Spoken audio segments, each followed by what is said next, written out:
샬롬. 오늘의 말씀지기 충주지구 건국대학교 18학번 김동인 순장입니다. 매일 하나님과의 교제를 통해 성령 충만한 그리스도인의 삶을 살아내는 풍삼 독자 여러분들이 되길 소망합니다. 오늘 본문에는 하나님의 언약궤가 등장합니다.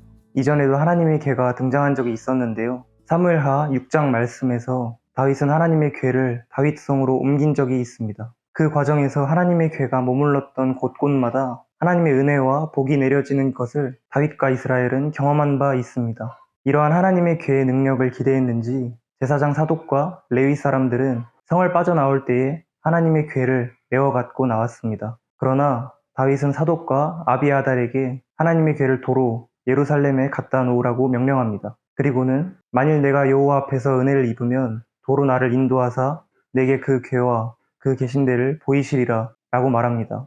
다윗은 눈에 보이는 하나님의 궤에 의지했던 것이 아닌 눈에 보이지 않지만 진리인 하나님의 말씀을 의지했습니다. 그 말씀은 사무엘하 7장 16절에서 내 집과 내 나라가 내 앞에서 영원히 계속될 것이며 내 보좌가 영원히 서 있을 것이다 라고 다윗에게 약속하신 하나님의 말씀일 것입니다. 그렇게 다윗은 하나님의 궤와 함께 사독과 아비아달 그리고 그들의 아들들인 아히마아스와 요나단을 예루살렘으로 돌려보냅니다. 그 후 다윗은 감람산을 오르던 중 어떤 사람에게 아히도벨이 배신했다는 소식을 듣습니다. 아히도벨은 본래 매우 유능한 다윗의 지략가였습니다. 그런 그가 압살롬의 편에 선 것은 다윗에게 매우 치명적인 일이었습니다. 그래서 다윗은 그 자리에서 즉시 하나님께 아히도벨의 모략을 어리석게 해달라는 기도를 합니다. 그 후 다윗이 감람산의 마루턱에 다다를 무렵 후세가 다윗을 마중 나옵니다. 후세는 다윗의 친구이자 다윗이 자문을 구하면 답해주는 고문관이었습니다. 다윗은 후세에게 예루살렘으로 돌아가 아히도벨의 모략을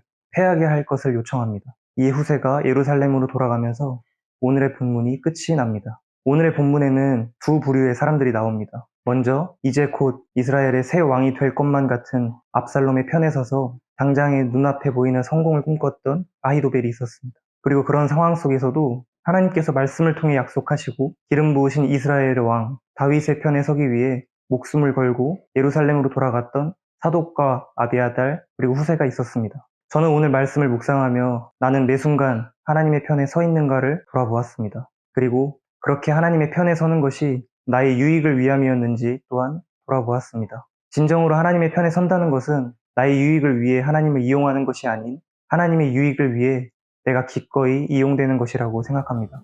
다윗처럼 하나님을 나의 유익에 이용하지 않고 사독과 아비아달 후세처럼 하나님 나라에 기꺼이 동참하는 저와 풍삼 독자 여러분 되길 소망합니다. 샬롬.